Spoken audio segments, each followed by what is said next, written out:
What does that even mean, Bowers Game Corner?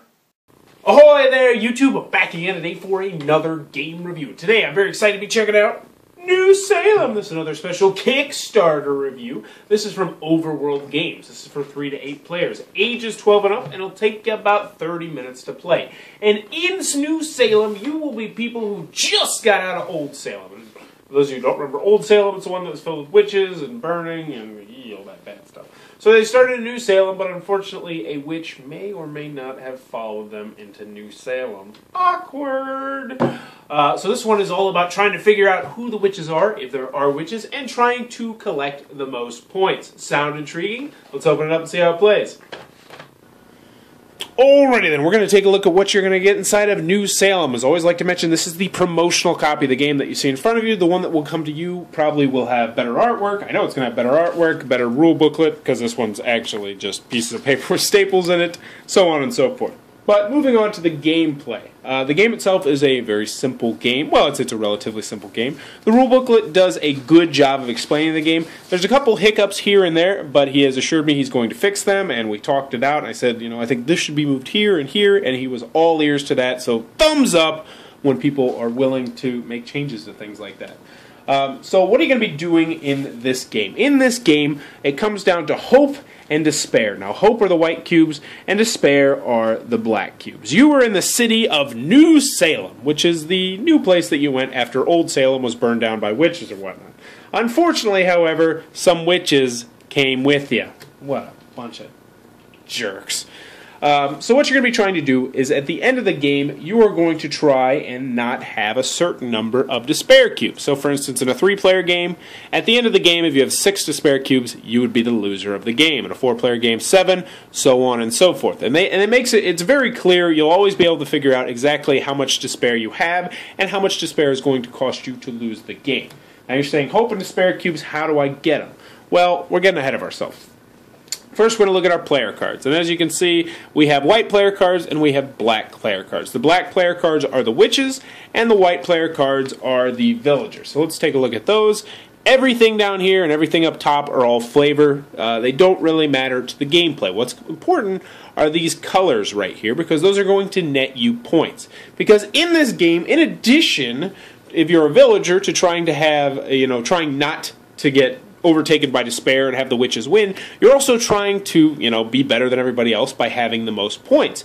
And you're going to gain points by doing set collection. So let's take a look at this guy. He's trying to collect the yellow and the green. Now, if you collect a set, you get, I believe it's 1 point. However, if you collect a set of one of these colors, yellow or green for him, or green and purple for this guy, you would gain 2 points. Also, for each yellow or green building you have in front of you, you're going to gain a bonus point. You'll learn more about that in a minute. So that's the player card for this guy. The witch, she has purple, red, and green, so she's going to be trying to build those. But these are going to be face down. No one's going to know you're the witch or if you're a good guy. It's a hidden role game. So, depending on how many players you have, you're going to have a certain number of good guys and a certain number of bad guys. Now, one interesting thing I want to point out, though, is unless you're playing the 7 or the 8-player version of the game, there's a chance that there'll be no witches in the city at all. When that happens, that's kind of fun because everybody's still paranoid that there's a witch, and there'll still be, trials and confessions and all sorts of other stuff. But we'll get more into that in a minute. So what you're going to do at the beginning of the game is you're going to get this roll and you'll figure out what you are. And then we get on to the juicy drafting mechanics. So as we can see, on round 1, what you're going to do is everyone's going to draw 3 cards. So let's go ahead and draw 3 cards. We'll look at the cards. We'll go from there. So we're going to draw 3 cards. Now I want you to notice a couple things about these cards. First and foremost, we have the 7+ down here. 7+. Well, that's because we were probably playing a 7+ player game. That means if you were playing with 3, 4, 5, or 6 players, you would not have these in. So there's actually a huge stack of cards that we're not using. You're not going to have a problem with that. So that's a nice, helpful hint. Next, you are going to notice that up top there are 3 boxes right here. This is the set I was referring to. So let's say this witch right here, she'd look at this card and she'd say, you know what, I need all of these cards because she needs green and she needs purple. Now, since this is a drafting game, what's going to happen is she's only going to get to pick one of these cards. She's only going to keep one of these cards. So she's going to try and decide. Now, what's probably going to help her is the fact that there's symbols on some of the cards. Now, the symbols I'm going to go over, well, I think it'd be easier to do it in the rule booklet so you can see all of them. There's despair, there's hope, and then there's remove despair. So the despair means that once you play that,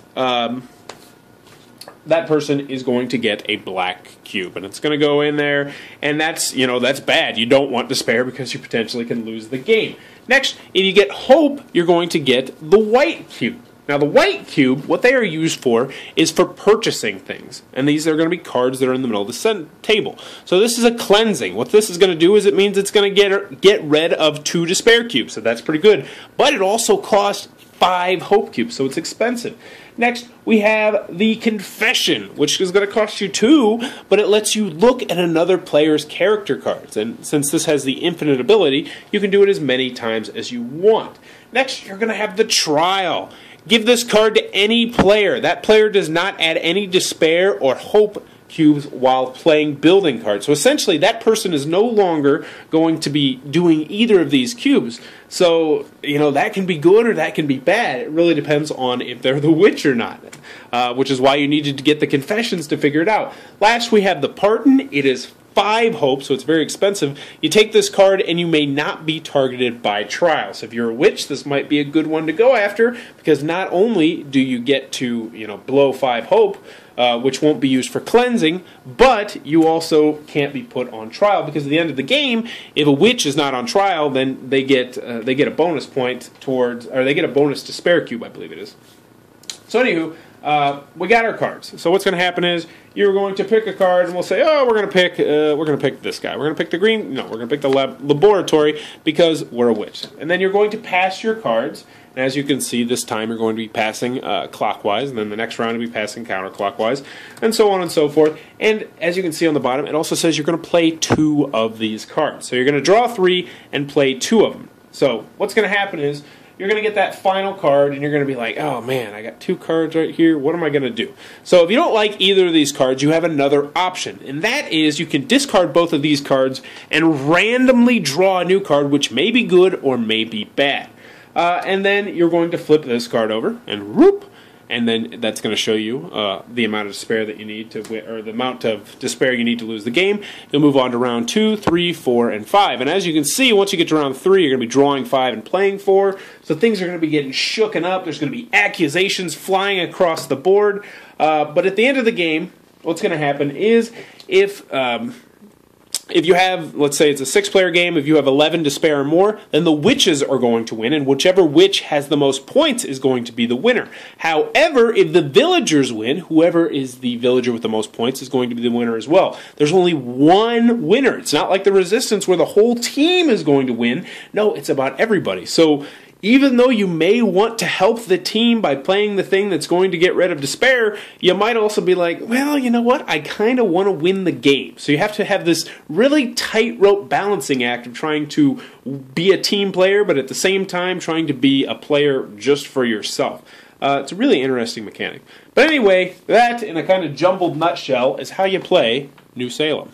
Alrighty then, New Salem from Overworld Games. What are my final thoughts? Let's go over the pros, let's go over the cons. First, on the con side, 3 to 5 players, the game is okay. So it's a good game. I would enjoy it. I'm not going to say no if somebody suggests it, but I think 6 to 8 is really where this game hits its stride. Once you start getting 2 witches into the mix, or the potential for 2 witches, that's when I really think the game hits the sweet spot. Also, it is a lighter strategy game. It's a 30-minute game, so it's obviously not too much of a brain burner, which, if you're looking for a more complex game, might not be for you. Also, if you're not into the hidden roll kind of games, this one has hidden roll and set collection, but if you don't like hidden roll games, I don't think the set collection really adds enough where I would really recommend this game if you don't like hidden rolls. Moving on to the pros, though, I like New Salem, and I liked it quite a bit. Why? I did say 3 to 5 players, I'm lukewarm on the game. Most of the time I'd steer people towards a different game if they said, hey, let's try that with 4 players or 5 players. I'd say, eh. But what I like the game is when it gets to that 6, 7, and 8 player mark, and you start getting 2 witches, and then people start focusing more on the witches and less on the set collection. Because the set collection of the game is there. And I like the fact that it's there. It adds more to the game. It adds enough meat to the game to make it, a little bit meaty. But, once you have 2 witches, people start focusing less on their city and more like, oh crap, we got a lot of despair cubes going here. We better be doing this and that. And they start focusing and working more as a team, and I like that aspect of the game. Another thing I liked is the short play time. 30 minutes is just about right. Also, it's very easy to learn and very easy to teach, which is always good. I put this about 1 step above a gateway game, maybe 1.5 steps above a gateway game, which is always a good thing to have on your shelf. Also, the artwork is good. I like the artwork. Now you're saying, what? There's no artwork here? And I say, well, yeah. This is the reviewer copy. He showed me some of the artwork that's going to be in the game, and it looks really freaking cool. I like the theme a lot, even though the theme it's somewhat pasted on, but not. It still feels like, you know what? I shouldn't say it's pasted on, because I'm trying to think of another theme that could go on it, and I really can't. I like the theme a lot. I like the Salem Witch Trial theme, and I want to see more games with that theme. Overall, I like New Salem quite a bit, mostly for the 6 to 8 player potential of the game, because that's, as a lot of people know, a hard spot to hit if you have a bigger game room. Overall, enjoyed the game a lot. One more thing I do want to add is Overworld Games kickstarted another game earlier this year, which is also another hidden role game. And in case anyone is wondering, that was called Good Cop, Bad Cop, and people might be thinking, oh, are the 2 games similar? They don't feel similar at all. They feel completely different. They play completely different. So don't be scared. If you back that, you can definitely back this, and it's not going to feel like you got 2 of the same game. Overall, New Salem, check it out on the Kickstarter link below if it sounds interesting to you. And I want to know, are there other good Salem Witch Trial themed games? Because this is a category that I didn't know I liked a lot until I played this game, and I was like, man, I wish there were more games about it. So if you know of any, please post them in the comments below so I can check them out. As always, thanks for your time, YouTube. That was the review for New Salem. For more reviews and previews, check back at Bauer's Game Corner.